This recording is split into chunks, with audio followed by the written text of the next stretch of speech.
Back with another one, man. Another reaction, and we're gonna do a little different this time. This one ain't just all conspiracies. It's just a bunch of, videos of just random, mix up. But we just gonna react, sit back, roll up, give our opinions in the comments, and try to relate, debate, however we feeling. Let's get into it, man. Hope everybody got something for this one already ready to go. Black dudes, stereotypically, don't want to show you their emotion. They don't want to show you behind the curtains, right? So I go, Kevin, and I go, who's Kevin? And I see a black dude. And immediately my brain goes, I'm gonna get some fucking tough guy. I was wrong about every black dude that ever won. I was so totally wrong. He comes up and he starts crying, and I said, what? Why do you seem emotional? And he said, yeah, I am. Thank you. And I said, where are you gonna spend this money?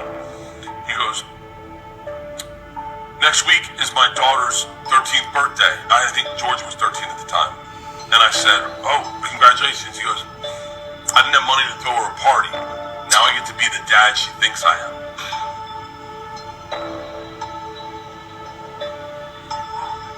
You're so fortunate in life. Sometimes you forget your path. And then you see someone on your path at an earlier stage in your path, and they remind you of your path, and you're like, motherfucker.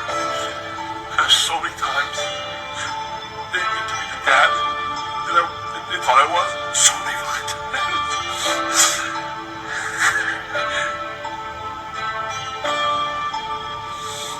You think you want your kids to look up to you, and that guy fucked me up, man. Traumatized by what the black people did to me. The black people are really bad people. And you keep fucking them. No, I never did. Pussy crazy. No, don't lie. Don't lie. Don't lie. I never did.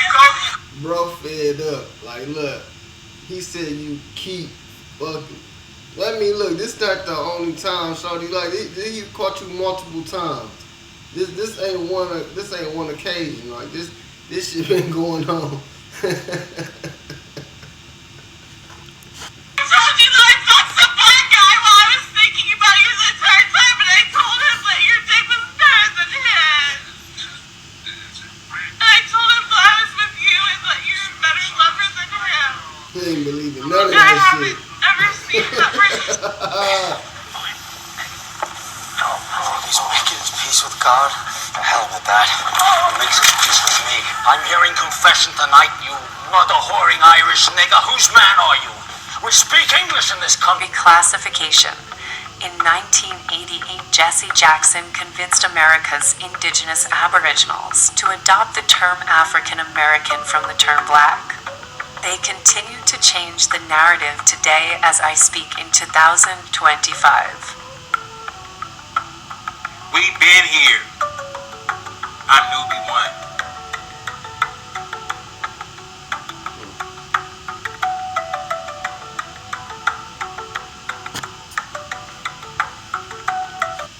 It's crazy, like, because you can still see a lot of, so-called African American, Black American, or whatever they want to keep labeling us as. But you can see a lot of girls today still look like that. They still got that nice, like, long hair, you know what I'm saying? Like Sexy Red. Sexy Red got some, like, nice, long, like real hair. Like, it's a lot of sisters that got, like, real nice indigenous hair. Like, I even heard Sexy Red say that in one of her interviews. She on an interview with, like, two guys.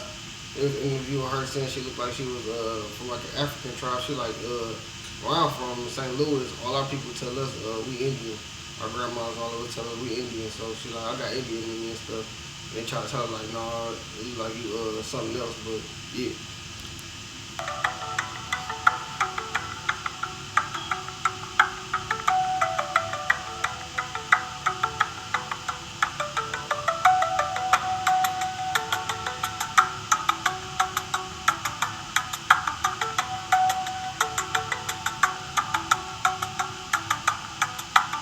There's some Indians who are black. Thank you. You hear what I just said? There's some Indians who are black. Thank you. You know what I just said? There's some Indians who are black. Thank you. Elder, what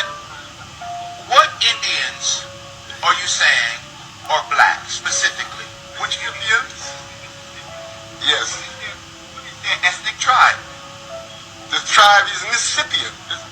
The tribe is Mississippian. The tribe is Mississippian. The tribe is Mississippian. No, Mrs. So the tribe of Indians, who had a large citadel and one of the biggest in the Americas. The Mississippian culture were Negroid people. Simple. The southeast of America was full of Negroid Indians. Thousands of years before Columbus ever came to America. How did these Africans get here? What do you do with that? You ignore it. Why? To preserve the myth that the Europeans were here first.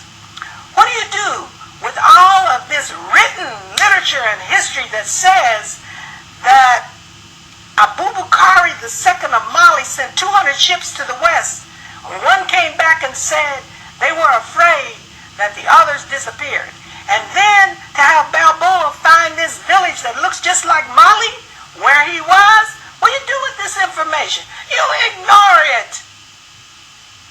You ignore it. Why? To preserve the myth of white superiority.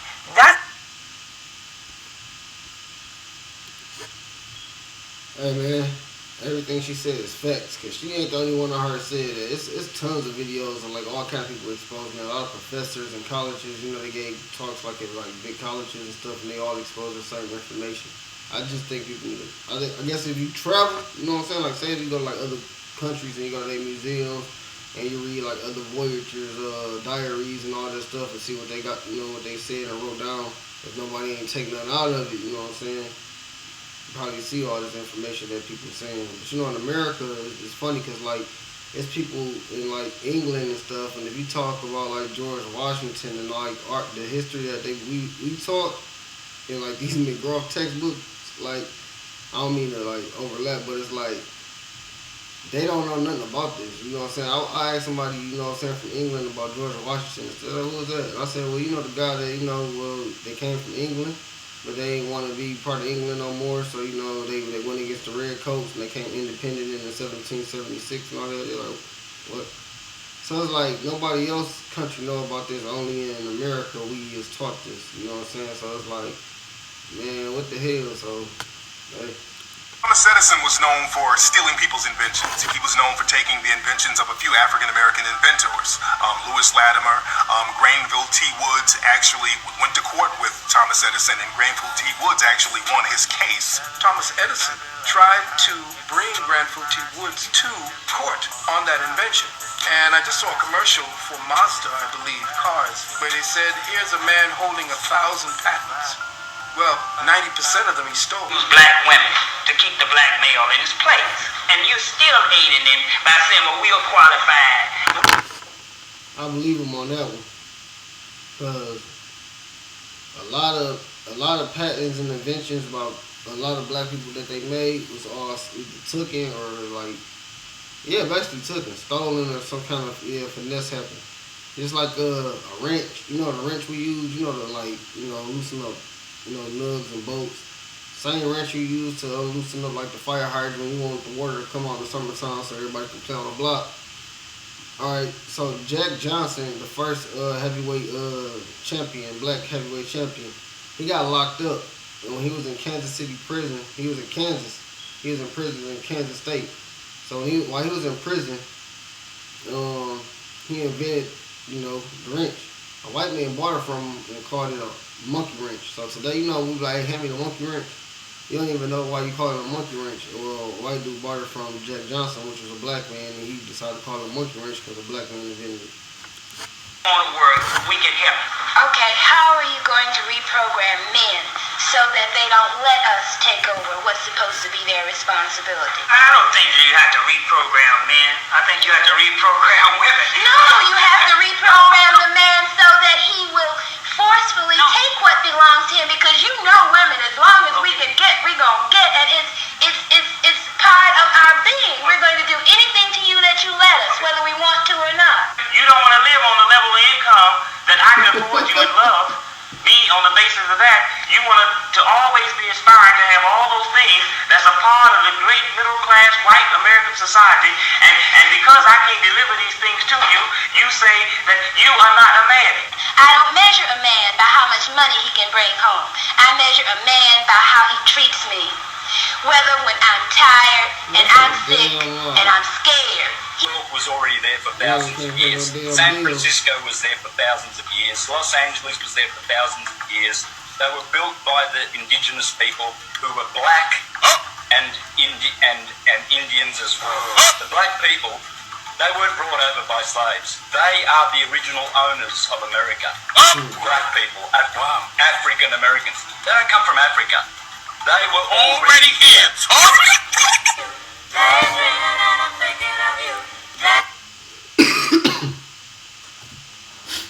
I go back to what I was saying when I was saying like they go back to when I was saying like we all was already here. You know what I'm saying? And that's what a lot of them diaries were saying. But, you know, I kind of don't believe, what I don't believe is this. I don't believe Africans came over here and found all this land and it was just empty and then they just started like, you know, populating it. I don't believe that. What I believe, every civilization got a story of a flood, right? So, if you look at the continents of South America and Africa, they fit so perfectly together. I believe it's a lot of land still up under there that connects it. It just water, you know, flooded it type shit. You know what I'm saying? You know how they say the earthquake broke all the continents apart? I don't think it was an earthquake. It was a flood. So, like, all this shit was once really all connected, but it was like a supreme civilization, but then it got, like, wiped out and flooded. You know what I'm saying? Like, all the main spots. So, like, all these other little spots right here were, like, the survival civilization was it. So, like, all the civilizations in Africa, they got split up between the water, and they ended up finding a way to sail over there and still meet with their people that was over there on other continents, which that was still in connection. And they all still traded and did their thing. I think they already had their own tribes and their own people. They was all still kind of similar and stuff because they traded and they had the hookups. It's just like, if I travel over here, you know, I travel a lot. If you come over here, it's gonna be probably a spot for us people that where I'm from because we be over here a lot type shit. You know what I'm saying? It's like today now. You know what I'm saying? You go to a country, it's a lot of their population there. They're gonna have a little community over there. So.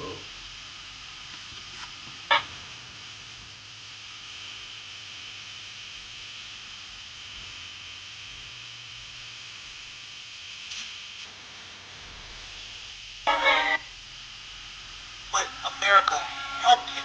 Here's the part that I don't like. It's the blatant, overt hypocrisy. You know BMW? You seen the BMW? Yeah, good old Hitler. That's Nazis. Mercedes, you like those? Adolf Hitler, Nazis. Krispy Kreme donuts, partially founded, Nazis. God damn. Let's cut the cap. Knock this off. He helped to kill some of our people too in the Holocaust. They don't talk about the African Germans who were there. Don't get this twisted. He learned a lot of what he learned as it pertains to the sterilization, and particularly with needles, from California, from this state, what it was doing to the over 20,000 black and brown women in the prisons. Adolf Hitler gave the credit to California for that part as it pertains to the eugenics movement. He learned a lot of that from here. Wait. If y'all really want to go there, you helped him. He made Time Magazine's Man of the Year. The swastika didn't come from the Nazis. The swastika was an Indian symbol of peace. That symbol is used all throughout Africa. That symbol is used in Ethiopia. That symbol is used when it comes to the pyramids in ancient Kemet.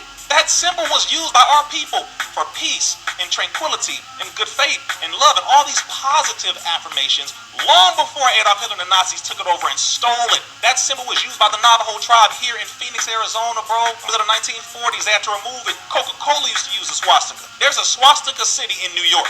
Let me help you, bro. Wow. There's a swastika city in Ontario, Canada. So again, he stole that, they stole that, just like they have stolen a lot of different things. And I'm not encouraging people to go put the swastika on. There's so much horrible history that they have put on it to where you have to put things in full context. Today I'm here to talk to my own people. I'm here to Man, that's crazy right there when he said that. You know what I'm saying? That was real crazy. That swastika, I ain't know it was like cities, you know what I'm saying, and towns named after that. That's wild. Learn something new every day. It's time to decolonize your mind. You've taken up too many of the other people's ways and it's thrown you off track. First, let me tell you, every day is Thanksgiving Day. Starting with, I woke up this morning, thank you. The whole purpose of life is to be in a constant state of thanksgiving. I know that a lot of our young people are confused and angry and discouraged, and we feel for you, we hurt for you. A lot of that has to do with the situation in the world today, but you're also being doubly taxed by intergenerational trauma. Trauma that happened to your ancestors is passed in the DNA, and you feel it too. We've always been loving people, generous people, and that's the way the Creator meant us to be. I know a lot of our people are Christians. We've always been brought up to have respect for the Christians because that's how our particular tribe survived the colonial wars, because they had what they called the pray or die policy on us. That meant if you didn't become a Christian, you would get wiped out. Our tribe said, okay, we'll be Christians. We went to their church, but we still did traditional things in the woods where they couldn't see it. And over the years, some of us have come to question some of the Christian ways. We're going to love you back into the circle, and you'll be happier. Did you know that white people used to worship black deities? That was crazy right there, because think about it. That explains why so many black folks be so like church going, Jesus freak. Listen, my mama was like that too. My whole aunties, whole family. I got an auntie right now that's like super like into. I think she a pastor.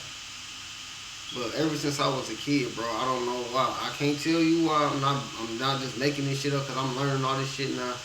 I'm telling you straight up, bro. I never ever liked that shit, bro. I never ever had that feel like, bro. I used to be able to fight to get away out of the church shit. I ain't never like going. When my mom moved away and shit, she tried to go to church one day. I think we got one big argument last time.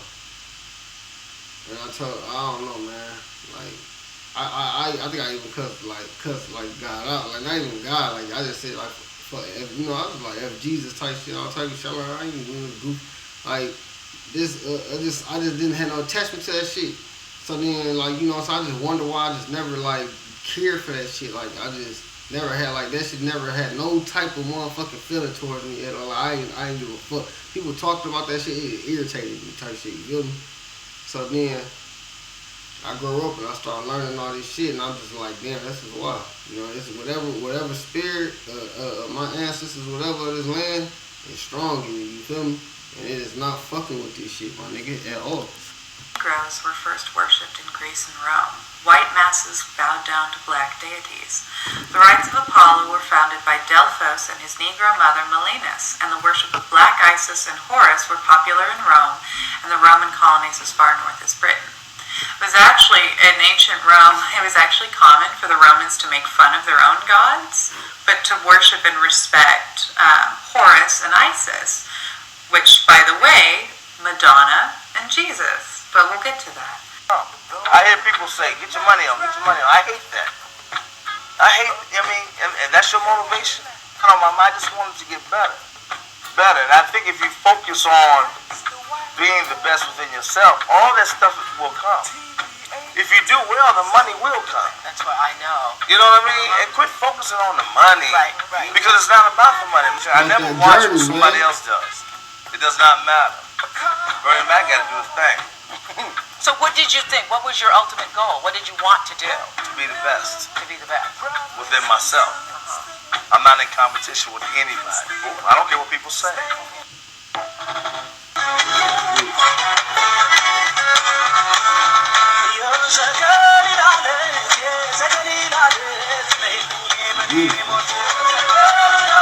Hey, but look, in the black community, what Bernie Mac just said, if we all get that attitude, we gonna exhale. We gonna take off, bro. So everybody need to start being like that. Like, bro, fuck with, you know what I'm saying? Like, if I ain't benefiting you, you ain't benefiting me. It ain't no sense us to be sitting around each other.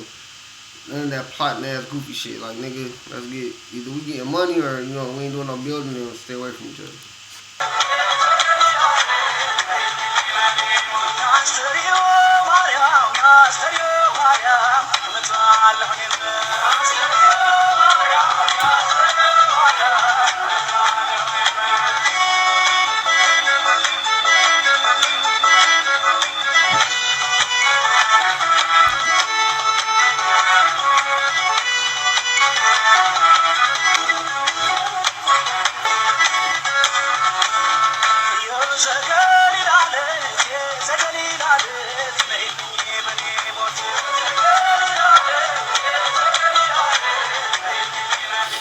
last times and days right now.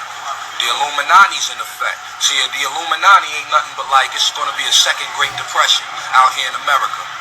Except this time, corporate America's prepared themselves for it. Meaning when it hits, their money is going to be safe. As far as the rest of us that don't own our own businesses and things of that nature, so there, we're going to be killing each other in the streets, man. Mad Max and beyond Terror Dome and all that is going to be on, man. And they're going to have to blow us up, which is what they're going to do. They're going to inject us with these, they're going to say it's like for everybody mandatory AIDS testing because AIDS is so widespread. They're going to be giving them vaccines for it so they don't catch it off top like measles, mumps, and stuff like that. But in all actuality, what they're doing is putting microchips in and your babies so they can keep tabs on where you're at. That's deep. That's deep. They're not even using money anymore as far as paper.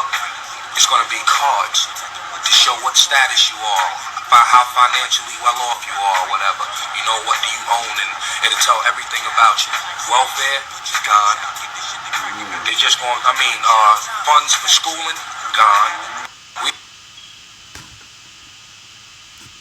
That's crazy because you could tell. Look how old Method Man is now, and look at him on this. He look like this ain't even, how high ain't even came out yet. You know what I'm saying? This look like before how high. So like, bro, for him to say all this shit that he's saying right now, that's crazy, bro. That's crazy as hell, bro. And a motherfucker. He basically said this shit back in the 90s. So it's like, for him to be talking like this in 95, it's crazy. So he knew he was already ahead. We using cars right now. And what's going on right now with Donald Trump and all this stuff going on in the world now. So it's like everything he just said really coming to life right now. Like he was ahead of his time, bro. He was talking way ahead of his time. So like, and he about to get to see his whole prediction come to life. That's crazy. And I just got this to say though, on some real shit. From history, with all the shit with America, white people just, if everybody can just accept the truth of America history, who was here first, who was rightfully this land, who is, and somehow, in some way, we can all like start to relearn everything and start, learning everything the right way. You know what I'm saying? To teach the next generations on down so everybody know what's what. And just rebuild this motherfucker in some kind of way. Like we need like a restructuring right now of this motherfucker because it's all fucked up. It really is. It's all fucked up. And as long as everybody can accept each other, I think we'll be able to be alright. We'll be alright for sure. Catch y'all in the next one.